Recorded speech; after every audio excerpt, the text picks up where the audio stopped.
C'est plus un cliché sur le sport automobile que j'ai envie de te casser. Le sport automobile est le sport dans le monde qui peut avoir et qui a le plus d'impact sur l'environnement de demain. Ce qui me tiendrait vraiment à cœur dans 10 ans, c'est tout simplement que la vision, l'image que la population a du sport auto évolue et que le sport auto soit vraiment reconnu comme étant un vrai laboratoire des technologies de demain qu'on aura sur les voitures de monsieur et madame tout le monde.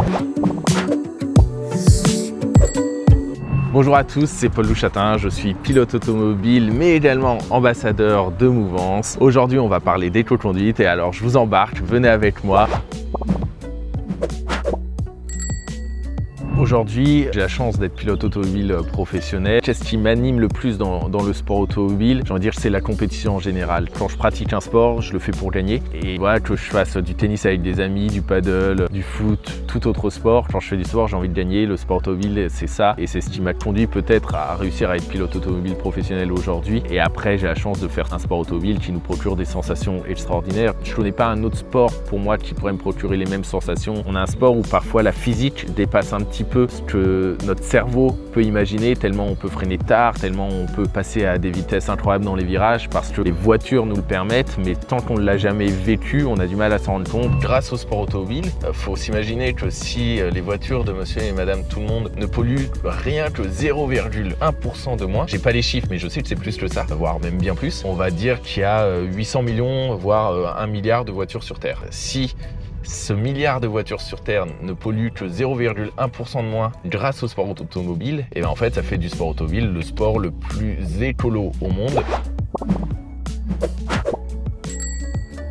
On parle souvent d'éco-conduite comme étant quelque chose qui peut être un petit peu ennuyeux. Ça peut être le cas. Moi, j'essaye de le voir de manière assez différente et je trouve aussi que les constructeurs ont compris un petit peu qu'on pouvait rendre cette éco-conduite plus fun avec un système un peu de gamification. Quand je conduis, j'ai une voiture qui est hybride, non rechargeable. C'est une voiture dans laquelle moi, je vais mettre que de l'essence. Je vais jamais la brancher. Par contre, j'ai un petit moteur électrique qui va se recharger selon la manière dont je conduis. Et donc, j'ai un petit peu toujours cette volonté, quand je suis en ville principalement, parce que quand je suis sur autoroute, je peux pas y faire grand chose. Par contre, quand je suis en ville, d'essayer d'être au maximum sur le moteur électrique parce que finalement c'est agréable, c'est marrant et je sais qu'en faisant ça, je consomme moins, donc économiquement, j'y vois aussi un intérêt. Mais voilà, je sais que si j'accélère doucement en repartant d'un feu rouge, potentiellement, je vais réussir à rester que sur le moteur électrique. Et tout ça, en fait, j'essaye moi d'y voir un intérêt en étant le plus efficace possible, donc ne pas perdre de temps sur mes trajets, en jouant le jeu au maximum, d'être le plus souvent possible sur le moteur électrique de ma voiture.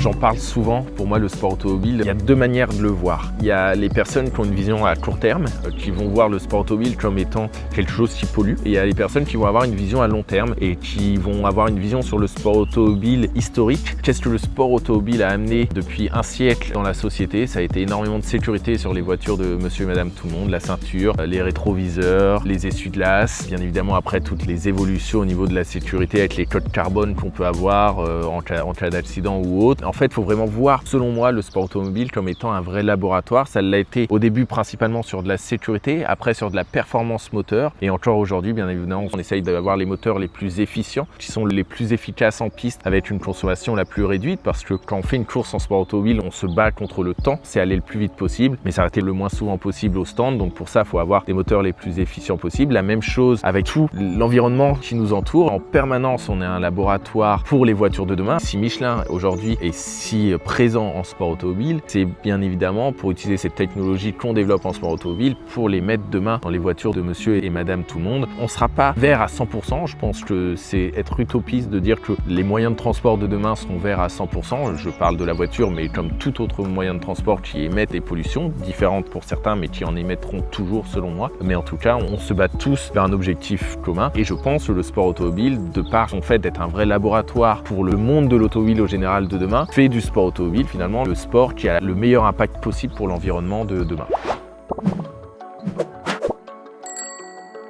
L'endurance est une discipline qui allie à la fois performance pure, mais aussi endurance sur 24 heures. Quand on a une course de 24 heures, on part pas avec un plein d'essence qu'on emmène jusqu'au bout de 24 heures parce que automatiquement, on consomme quand même beaucoup, donc on a plusieurs arrêts au stand dans la course. Donc l'objectif, c'est de faire le moins d'arrêts au stand possible pour perdre le moins de temps possible. Et donc, on a une finesse à trouver entre avoir la meilleure performance possible en piste, mais aussi consommer le moins possible. Ça va être consommer le moins de pneus possible parce que plus on consomme des pneus, plus on doit s'arrêter, on doit doit les changer, on perd du temps, mais aussi consommer le moins d'essence possible. La manière la plus efficiente de gagner en consommation et en performance, c'est lorsqu'on arrive au virage, au lieu de freiner à 100 mètres, on va lâcher l'accélérateur à 300 mètres et on va freiner à 80 mètres. On va avoir une phase qui va durer à peu près 200 mètres. On va ralentir doucement parce que tout simplement on n'accélère plus. Ça nous permet de freiner un tout petit peu plus tard parce qu'on arrive un tout petit peu moins vite au virage. On perd très peu de temps et quand même pendant 200 mètres on n'accélère pas, et donc multiplié par le nombre de virages, multiplié par le nombre de tours, on arrive peut-être à la fin de la course à gagner quelques tours d'essence. Aujourd'hui finalement en tant que pilote automobile, j'ai développé des compétences que j'utilise dans mon utilisation quotidienne de ma voiture, et je pense que indirectement j'ai un gain d'efficacité tant en gain de temps parce que je vais un petit peu optimiser chaque situation, mais aussi dans ma manière d'être plus souple avec ma conduite et donc d'améliorer finalement ma consommation au quotidien, tant en termes de consommation des pneus, des freins, mais également essence. Je pense que ça peut influencer des amis ou toute autre personne à améliorer leur conduite au quotidien. Quand je pilote sur un circuit, est-ce que je fais des parallèles par rapport à la conduite dans la vie de tous les jours? Non, parce que quand on pilote sur un circuit, on est 100% concentré dans notre pratique, tellement ça nous demande une concentration et une application physique dans la pratique de notre sport. Donc est-ce que dire que quand je pilote sur un circuit, à un moment je peux me dire oh bah ça c'est une conduite intelligente que je pourrais utiliser dans la vie de tous les jours? Non, parce que c'est totalement différent. Par contre, quand je suis dans la vie de tous les jours, j'utilise les compétences que j'ai développées en tant que pilote pour améliorer ma conduite et avoir la conduite la plus intelligente possible. Si demain je pouvais donner un conseil à tous les conducteurs, ou si j'avais une minute avec tous les conducteurs, allez on va dire de France, c'est déjà bien. Le vrai conseil que je leur donnerais, c'est d'anticiper. Et puis je me permettrais de leur